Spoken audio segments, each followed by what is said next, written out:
Heights family, how are we? Good evening to you.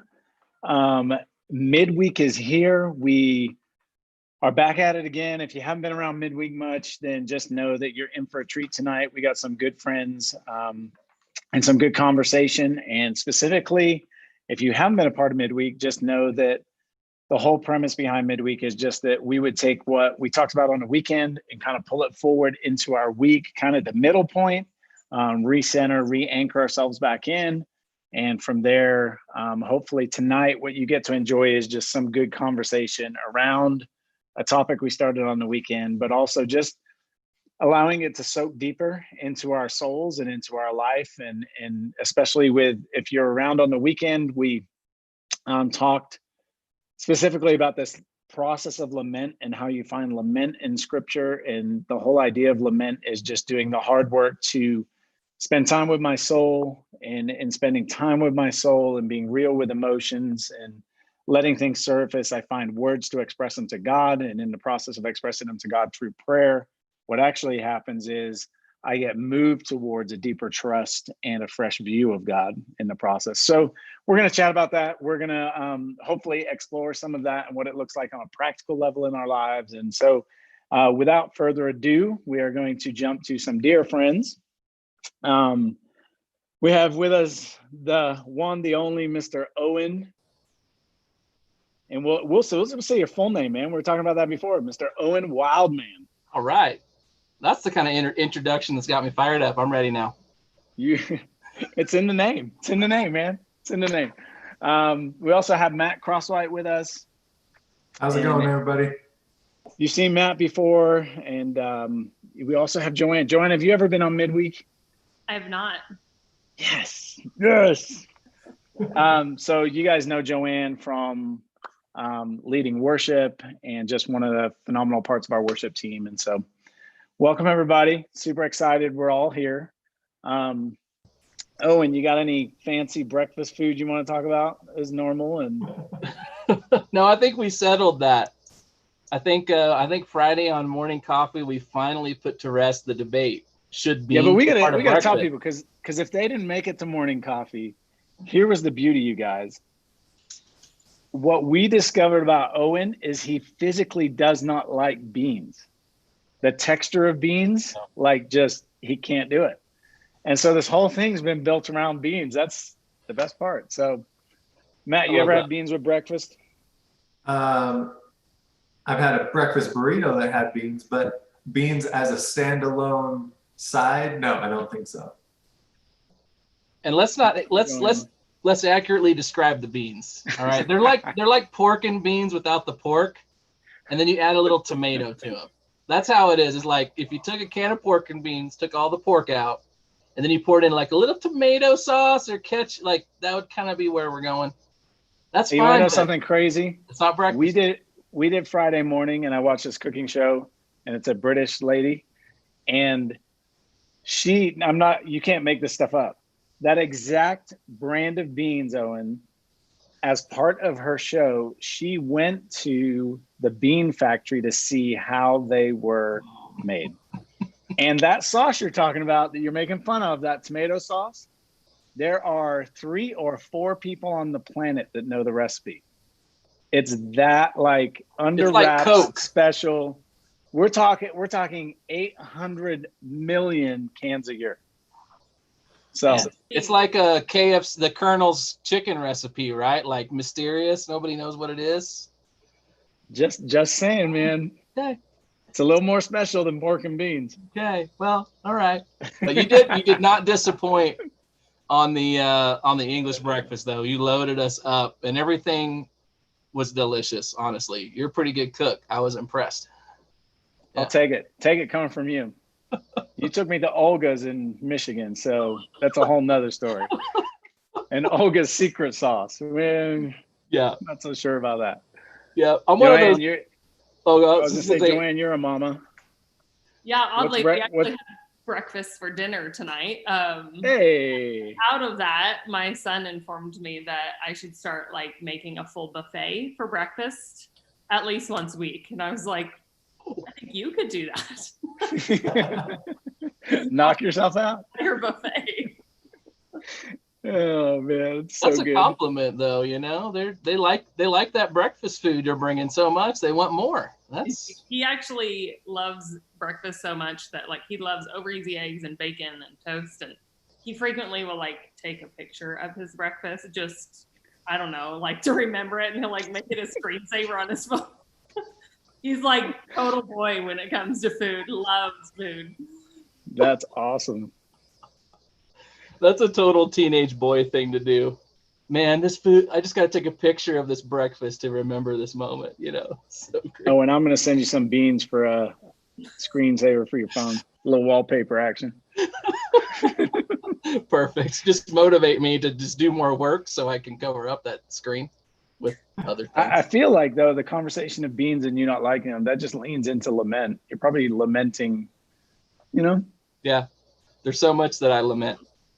It's kind of the culinary version of sackcloth and ashes, you know, having those beans for breakfast.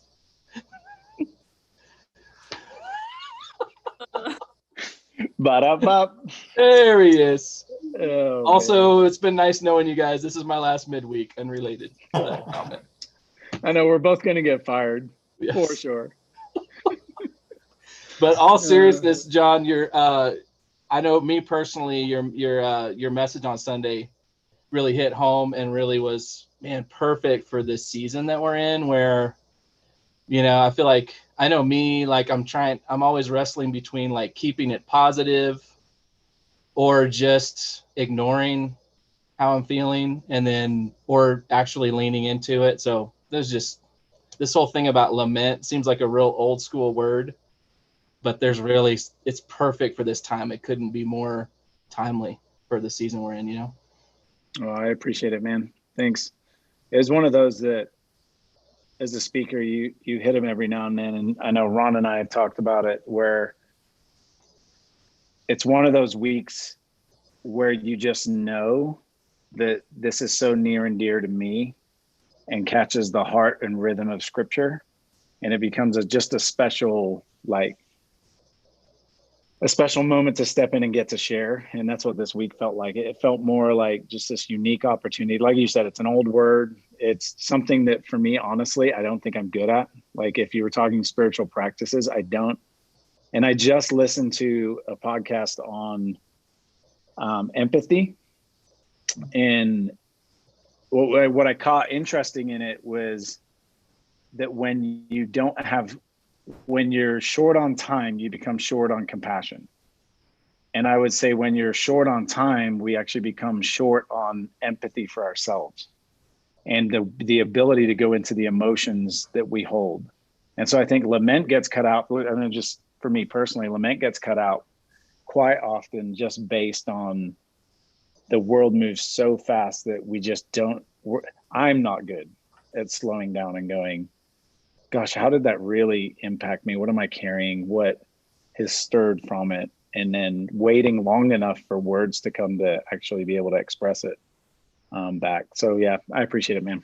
Yeah. It was, I would say it was a fun one, but it wasn't necessarily a fun one, but it was a special one. Yeah. I think there's one of the things you said, it was just a little line in the message was this, I wrote it down, finding the place between despair and denial. And I love that because there's something in that, you know, hopelessness, like, well, this is life now, you know, there's no hope for change. There's no hope for better. And then the other way being, hey, I'm great. I'm just going to press on and pretend like nothing's wrong, you know, and that, man, it's so hard to find that sweet spot for me. This is my personal, I'm either totally despair mode, you know, like, well, phone it in, guys, you know, we're done. Or I just, you know, suit up in my body armor, just go, all right, nothing's going to hurt me. Let's press on, you know, and somewhere in between those, I think even like our culture right now in this moment, where everything from statues and going back far into the past to try to pull forward, like, you know, there's some real yucky stuff from our history, like as a country, like no one denies that, but somehow like the inability to get past it is like because we haven't actually grieved it in some ways. And I think there's that's something that believers were allowed to do. We can take these things to God, and say, man, God, this is not right. And I hope you fix this. Yep. And sit in that kind of uncomfortable space where God knows that we're grieving. We have that gift. It's hard to see it as a gift, but a lot of our culture at large doesn't have that gift. All they can do is try to revenge, well, that bad thing happened, so now I'm going to make something worse happen that'll kind of balance it out. And when you don't have God to lean on and to rely on him to fix the things that are broken, that's all you got, So again, the lament idea is huge. I'm hoping you can unpack it, or maybe Matt can help us too, like what that means, because I'd love to step into that more. I guess that's me. What it means to lament. It's one of the most surprising things for me when I joined the staff of the church in the council-ish capacity was how many people would come looking for a quick fix, looking for a formula or an answer to get me out of my pain. What Bible verse do I need to memorize? What is it that I need to do? What Bible study do I need to do? What book do I need to read in order to not feel the way I'm feeling right now? But and that breeds straight from our culture, right? You hear things like, if it feels good, do it, which implies if it doesn't feel good, do anything but that. We just don't like sitting with uncomfortable feelings. Kind of a pet peeve of mine. There's no such thing as a negative feeling. They're just ones we enjoy more than others. But we don't like sitting with the uncomfortable feelings. So what we just try and stuff it and keep cruising on with our day, pretend like it's not happening. And then at some point, we're totally setting ourselves up for burnout or total collapse.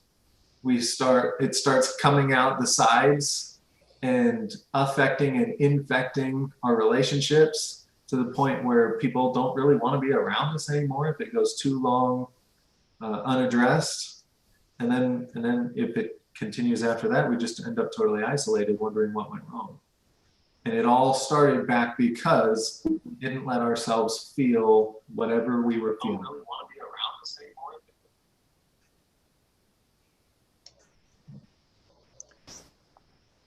I guess like, Joanne, you might be able to breathe into this some, just from your scope. I know you're constantly aware of what new music's coming out and but I was listening to that whole idea of the inability or the lack of desire to. I was listening to I was reading a blog on the topic of lament, and the guy was talking about they'd gone through a tragedy, lost their daughter, and he was talking about the process after, how he learned to lament was through that journey. But he was talking about in church, it felt like it always had to be celebration, upbeat, praise, positive. And he was comparing that to the Psalms, where depending on how and people agree and disagree over whether it's a third or 2/3 of the Psalms are laments. And, just that reality from the worship world, the pressure of we're upbeat, we're celebrating, we're in realities, and I'm sure you faced it even as a leader, where your own soul is somewhat in a lament, and yet you're standing there singing some upbeat, happy, and there's a disc in it. And he was saying he felt like that led into what you're talking about, Matt, the inability to be able to just sit in that moment. Joanne, you ever come across that or felt that? Or yeah, for sure. Interestingly, I feel like I've been walking a season of lament for about a year, just grieving some things that I thought would be that I've come to realize probably won't. And it's been a really painful, really hard journey. And just as I was listening to your sermon, realizing it kind of came to a head for me just before COVID.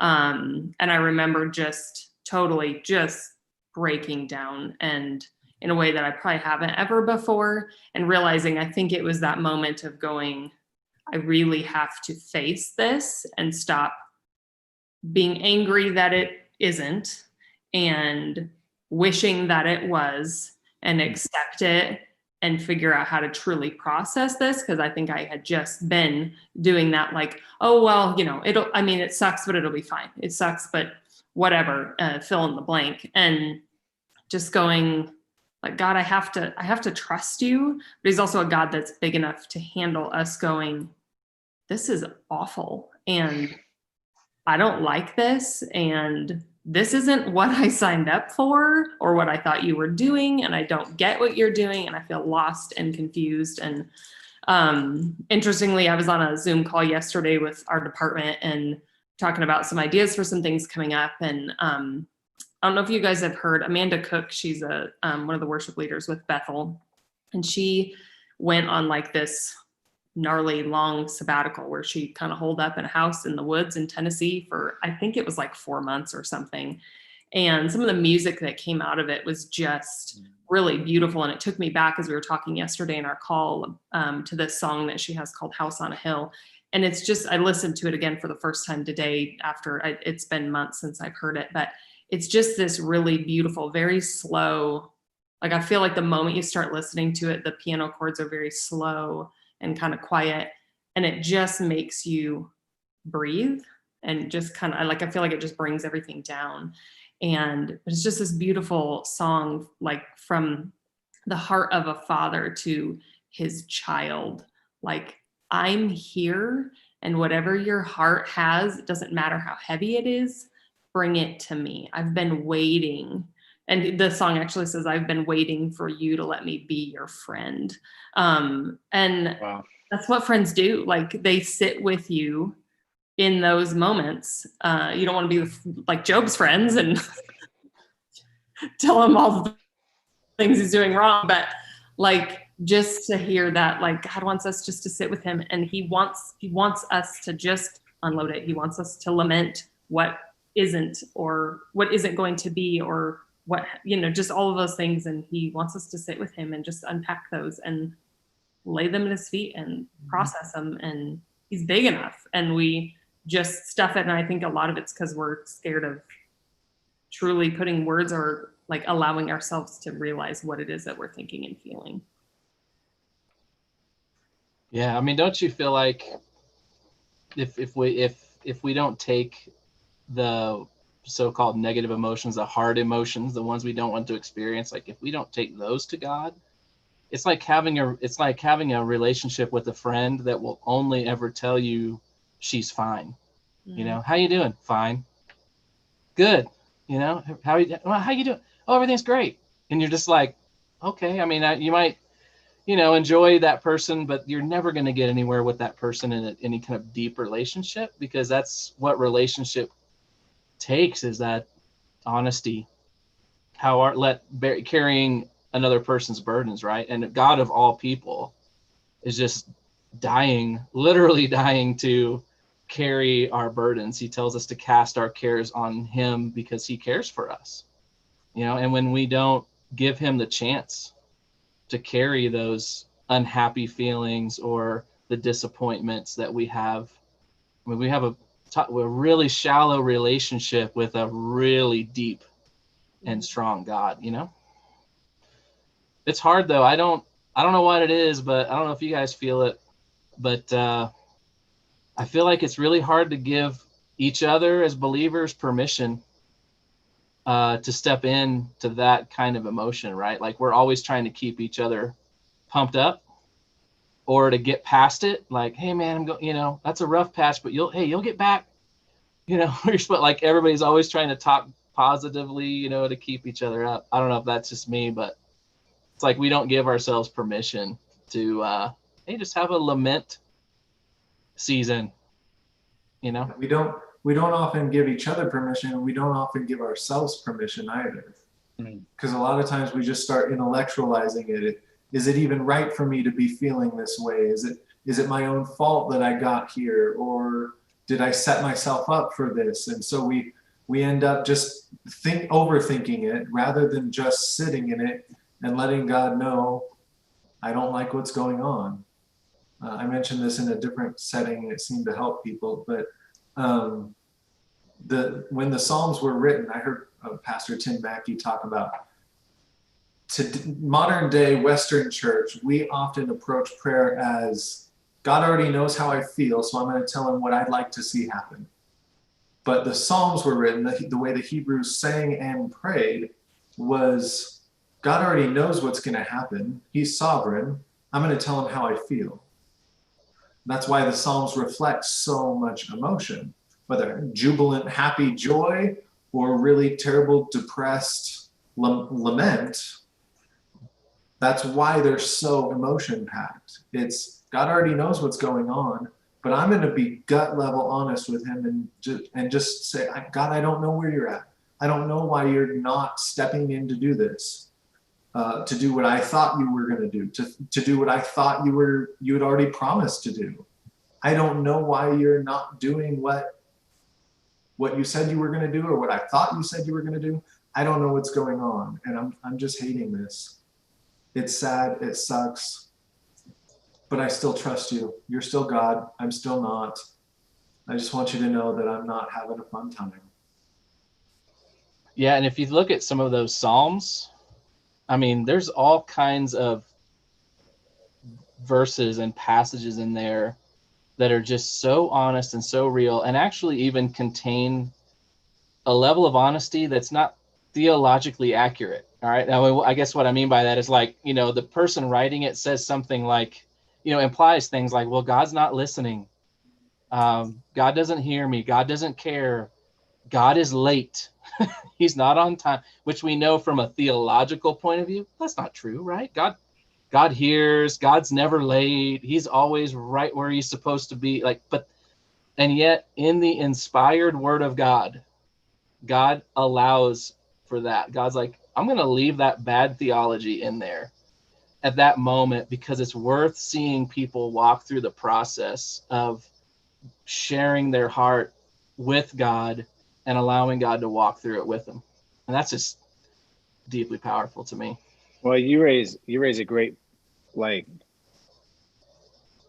and this is just on the fly thinking because you've triggered something, but the concept that we get, I think, and hear me well, this could go sideways real quick. But the thought of God is more interested in a real relationship with me than he is concerned about my bad theology. We, and when I say we, church leaders especially, should we be concerned about theology? Absolutely. But I think we get more nervous than God gets when someone is sitting in a spot where they're expressing emotion and expressing what they're going through, what's real for them, and the theology doesn't line up. We get more nervous and go, I got to correct that. Instead of just going, okay, go sit with Jesus, go crawl up in your dad's lap, right? Go sit with the Father and express it. And I'm pretty sure the Spirit of God, who is alive and well inside of us and whose job it is to guide us to all truth. I don't think in fact, it's totally going sideways now. Here you go. You ever seen the show? I've told you about it there's a show called Alone, and I'm just mesmerized by it. The whole process is just, I don't know. There's so many good things to learn from it about community and what our need for community, and we weren't designed to be alone and isolated, and what it does to us. And it's phenomenal. But anyways, there's a guy on there and I'm watching it, and this guy, by his actions, seemed very angry, very angry is a good word. I mean, he's just flying off the handle at any minute with language and actions. And when stuff doesn't go right, fast forward to day 56, the guy's been alone. He's hungry. He's broken down. His walls are, He's leaning over a bucket, sobbing uncontrollably, crying out to God. Now, do I know? Like, all I can tell you is what I'm watching is extremely genuine of someone who I would not have guessed by day 56 would be over a bucket sobbing for God's help. Right. And it's funny because that to me, like, as I was watching it, I went, gosh, that's so much the journey of who we are. Like, God has to do so much to get us to a point to where we can be vulnerable and honest with him. But so often, like, what I started questioning was how many times have I even stepped in someone's journey and you triggered it out of fear of they're going to go off the rails, and God's going, I got them. I got to break this wall. Right. Because when I break this wall, what's on the other side is this beautiful trust. And I think that's the tension of lament, is that if I don't sit and get real, raw and honest, and I'm not willing to bring that to God, then I'm not going to make it to that. If everything's fine and my prayers are always fine and the world's always fine, I'm probably not going to get to that level of depth of relationship that, it's funny. We go to church and we say we're fine, or we go to the store and somebody meets us. Oh, we're fine. We're good. We get home and we tell our spouse, or whoever we're close to in that regard, we go, pour out this day that was awful. And they look at us like, and yet we were fine 5 minutes ago. It's just interesting how that we do that with God, I feel like. And that, like you're saying, Matt, there is an elimination of how God wired us. Like, we're almost short-circuiting that for what we think we should do and how we should act. Yeah. Sorry, I got real sideways on that one. No, I love that, because I think that is, this is so key. You said so many great things there. The one, though, that's this idea of God's top priority is a relationship with us. We've been, John, you and I, we talked a little bit lately about keeping the so what in mind, right? It's like God gave us his word. We love the Bible. It's so valuable. It's so rich. We want to dig into it. We want to know as much as we can and understand it. But that's not what the Bible's for. There's a purpose, right? It's to help us know God. So if we don't get to that relationship level, the Bible's never served its purpose in our lives, right? The purpose of Jesus, was to bridge a gap between me and God that I could not cross on my own. So Jesus, the whole point of Jesus is relationship. It's like Paul said in 2 Corinthians 5, that God is in Christ.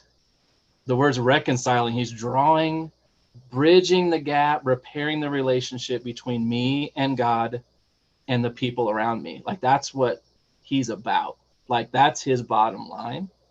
And we can really, and when I feel like because we don't keep, let me not say we, because I don't keep that in mind. I get lost in, the beauty of scripture, and I chase my tail through that, or I get lost in my preferences on worship, all the things I think that my faith is for.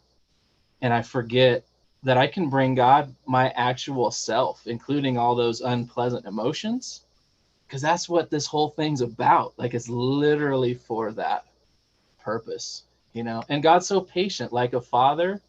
Like you said, John, we're all parents in here, even Matt, as of a couple months ago, 3 months ago. All right. See, 3 months, man. Time fun. Right. But right. Our kids, we love we're okay with all those imperfections, I've got a 6-year-old that tries to draw trains, and man, barely recognize those. I don't know those. I'm like, hey, tell me about this picture. Wow, I love the color. I have no idea what this is a picture of, right? But I love it, and I hang it on my fridge, and I'm like, that's my boy. Look what he made, right? I'm proud of it, and I love it. Or they misspeak words, or they don't, all kinds of mistakes that I'm like, not only am I okay with it, but I love them for it, right? I feel like God is a lot like that, so much grace. He's like, man, Joanne, I just love her. She's just trying. And it's cute when she tries to draw stuff, when she tries to figure it out. But as long as she keeps bringing me what she's drawing, I'm going to hang it on the fridge. I love it. That's the heart. That's the heart of God. He's like a father, but not in the heavy-handed way, in the best kind of sweet and patient and gracious way, you know. But I short circuit that when I don't tell them how I really feel. That's that reminds me of I don't remember what sermon series it was. John, you might remember, but you coined the term, John, fridge friends. The kind of friends that walk into your house and just help themselves to whatever's in your fridge. Like, lamenting is one of the necessary processes to becoming fridge friends with Jesus. Mm. To the point where you guys are so close that you're walking into his house, grabbing whatever's in the fridge. He's walking into your heart, grabbing whatever's into the fridge, and you're just spending time together. And you can have fun, nonsense conversations. You can talk about the deepest, darkest, scariest things, and it's safe the entire way through. I just thought about that because, and you made me wonder how big God's fridge is, and then my mind went with that. Oh man. love it. Well, and I feel like with lamenting, we don't grow if we don't deal with and face the things that we're dealing with. If we just keep dragging around kind of this like half empty bag of trash, I kind of emptied part of it, but I just got busy and I forgot, and so we're all just like, I just see like all these half empty bags of trash. We're all just, dragging around, weighing us down. And that verse comes to mind. It's been thrown around a lot right now, I think, in this season, but God says, or Jesus says, behold, I'm doing something new. Don't you see it? And I feel like we keep these blinders on, and we don't see what he's doing and the new thing that he has for us, because we're still so distracted by all this junk that we're like, just dragging around and allowing to just kind of consume us and suck all of the energy out of us. Because we meet those people that are so stuck in all of the stuff from the past, and they go, I've moved on, but you're like, you talk about it every time I see you, we all know those people. And you're like, man, there's something so beautiful over here, but you don't see it because you're so focused on that. And so I think that's like the beauty of lamenting, is going, I'm going to finish emptying that bag of trash and throw it away and get rid of it and walk away free from it and leave it where it belongs in the past and deal with it and move on to what God has ahead and what he has for us in, going forward. And so. Absolutely. So good. And I love that picture, because I think like where my brain goes as you were saying that is the verse where it talks about cast all your cares on him because he cares for you. In that version, what I think lament does is finds the cares that I'm carrying that I don't even know that I'm carrying. Yeah. And in the process of them finding them, that we do have a like outlet for those. It's not like, oh, look at that piece of trash and that one. Well, I guess I'll haul that around for a while. But it's actually then the handing over. It's the trust factor of, like, I think it was Owen was saying a little earlier of, I don't know if God's like, God, I don't know what you're going to do with this, but I don't want it anymore. So I'm just going to give it to you and hope you, like, my hope's in you to come through on this one, buddy. Like, in a really crude way, that's to me. And I love that cast your cares, that the cast is like this aggressive get rid of and so for me, one of the things that shocked me in the last few weeks working through this is listening. That listening is such a key part of slowing down, stopping. The Spirit of God's alive and well. God, what is it in me? And it's almost asking, what are those cares that are there that I think I'm fine, but what is it actually going on? Because there's either this action that would say I'm not fine, or there's this attitude that keeps, or I keep bringing up the past and I thought it was done. That whole concept of listening to discover cares, like you're saying, the trash to get rid of, I think that's a really good picture. Yeah. I think we have we live in an escape culture. Like, this is just kind of default. Like, this is how we do things, is, you have stuff that you should deal with, but you don't want to, so we run from it.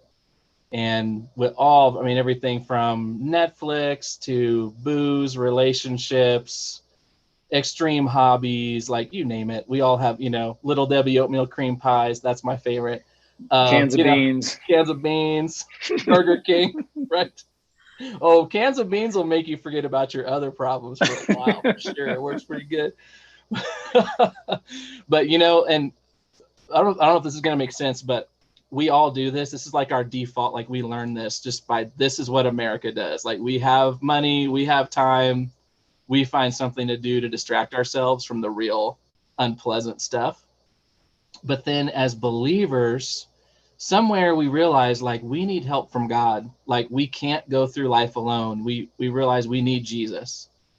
But then we never actually get to the place where we kind of get coached and we let it soak in, like this whole giving your cares to God, like the actual getting healthy piece. And so we're still trying to escape. But now our list of acceptable ways to escape is really, shrunk. Like, well, we definitely can't get drunk, can't get high. Like, you know what I mean? Like, so we're down to this like very limited. So we all do weird Christian things to escape. Like, it's just, and we eat, man. Let's be honest. We just eat. That's dude. I'm going to stress eat this box of Little Debbie's or, whatever. Those are the things we do. And it's like we have to learn. We have to like escape from escaping. As weird as that sounds, like there's this, hey, let's not do it that way. We got to break that pattern. It's very hard to do. Very hard to do. One reason why maybe COVID season has been so hard is so many of our escapes have gotten shut down. So now we're stuck like, oh, I guess I really got to deal with this, and it's not great. Not great. It's really hard. And again, the lamenting, I think, is your path out of that, I'm reading a Max Lucado book called A Gentle Thunder. And he has a really good line in there where he says, how far do you want God to go to get your attention? If it comes down to your eternal well-being versus your comfort, which do you hope that he chooses? And that reminded me so much of this COVID season when so many people are so uncomfortable. Exactly what you said, Owen, the coping mechanisms, the busyness that we were using to mask whatever we'd hidden down in the basement is all gone now. And it's stirring the things up in us. And sometimes it's almost like the Holy Spirit saying, all right, now we can get to work. And for some of us, that is terrifying. For some of us, we recognize that, yes, that's so healthy. I need that. I've been needing that, if I'm honest. But some of us, that's terrifying because we're so scared of what we hid down in the basement. We don't want to go look at that again. Those are skeletons in the closet. Those are there for a reason. In the dark, hidden, no touch. Yeah. It's good. Well, what do you think, Ellen? Are we out of time?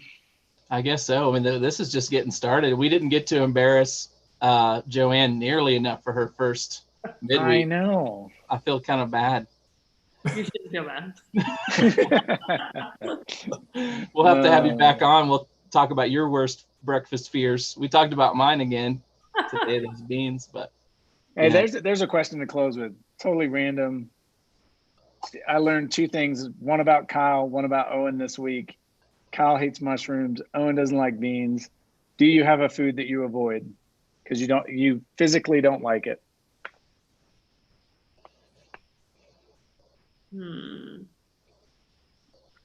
So the only one that comes to mind, and it's really not a big deal because it's not exactly like on very many menus, but would be hominy. I had a really bad experience with hominy which I mean, fermented corn. I mean, I feel like it says it all, but I don't know if I made ferment corn. I think that's what it is anyways. I had a really bad, or I can't remember. I think it was, and then menudo. I was at someone's house and they were trying to make me eat menudo. And I don't know why, but I literally went and hid behind a dresser. I don't know how old I was, but not great. And I'm not like super picky when it comes to food, but apparently menudo and hominy are on my no-go list. Man, homony's got to be like something somebody in the Depression era invented. You know, it's like one of those like, guys, that's not food. We're just trying really hard. Like, if you don't like beans, you're not gonna like that, Owen. no, thumbs down. So do you not even like chili? Now here's the thing: you can do chili without beans, and some people would even argue that that's the correct way to do chili. But we'll not get into the history of chili. That's too some far. people argue that the world is flat too. That doesn't make them right. No. So the answer is no. But I'm weird. It's a total texture thing. Like, cause I like refried beans. It's the whole like, you squish them and they pop. I mean, so it's like beans, peas, like that whole. No. So out. Yeah, I'm out. I just swallow them. I swallow them whole. Is that terrible? So that chef I was telling you about, she was making falafels out of the beans. Oh, She was drying them and creating them. It's like a meat substitute type thing or something. I don't know. Out of those weird English beans? Yeah. No. So I'm gonna bring you one. You're gonna think it's a burger and you're gonna eat it one day. I'm afraid of now. Your house is like food booby traps in there. I'm scared. Matt, you got any foods before we split on this thing? I have stuff that I don't prefer, but nothing that I like all out avoid. I'm not the most adventurous eater. I don't handle spice very well. I'm getting better at that. Each time I actually went to Burger King and I'll get the jalapeno flamin' burger and I'll pick the jalapenos off just to make myself feel better. Like, hey, I did it, kind of. That's awesome. You're speaking Owen's love language right now. Burger King. That's one of my main escape mechanisms right there. Oh man. Mike Gaston just sent me a text, Pastor Mike, and he says, he's like, this conversation's great, but please just make Joanne sing us a song. So No.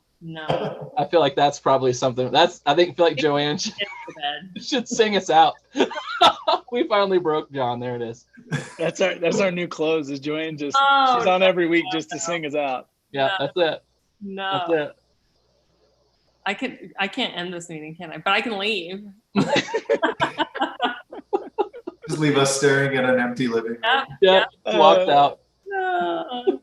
I tried, Mike. See, there you go, man. He tried. You gave it a shot. All right, you guys. Well, it has been a blast. We love getting to do this together, and just want you to know that, again, the purpose behind this is that we would take time to actually push it into our lives. And so hearing a conversation about that pushes the conversation further, but then also how we're processing, we hope that's what happens for you this week. The art of lament, I think, in this season is one of the ones for the church. It's a hidden gem to unlock a whole bunch of stuff for us. So we love you a bunch. Remember, Friday morning is morning coffee. The weekend, we've got 10:30, 6 o'clock services on the online campus. You can be a part of those. And as always, social media and the link you're on with YouTube, make sure you subscribe and you can get updates and notifications through that. But just know we love you a ton. We are blessed that we get to do this together. So until next time, we love you. We're out.